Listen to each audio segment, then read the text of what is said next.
Last year's MotoGP 18 was a bit of a disappointment.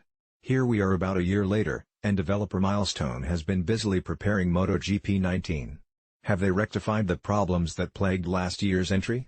We've put in some virtual laps and have our MotoGP 19 review to render our verdict below. MotoGP 19 review, refined performance first. The good news. The Unreal Engine is used for MotoGP 19 again, but unlike last year's entry, things perform much better this time around. Perhaps owing to the extra time spent using the engine, Milestone has been able to cut loading times significantly. Lighting has improved subtly, which is noticeable in the different weather systems that can invade the tracks. Furthermore, HDR support is included, which can best be seen when racing towards the sun, but especially during replays. The replay engine in MotoGP 19 is fairly standard stuff.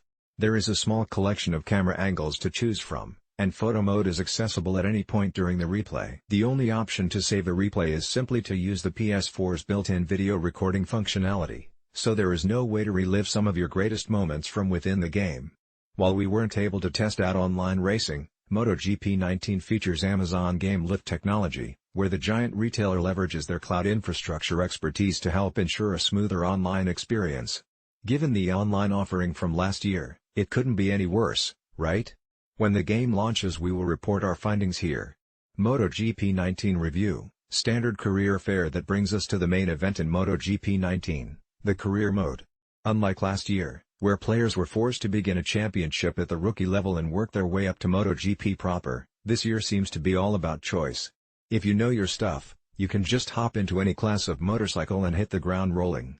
With enough player assists, even unskilled riders can stand a chance against legends of the sport. Between tweaking the physics simulation level, shifting options, and penalty tolerance, players of all skill levels should find a nice balance between challenge and help that suits them. The career mode is light on flair, where you simply play as an up-and-coming racer and collect accolades the better you ride.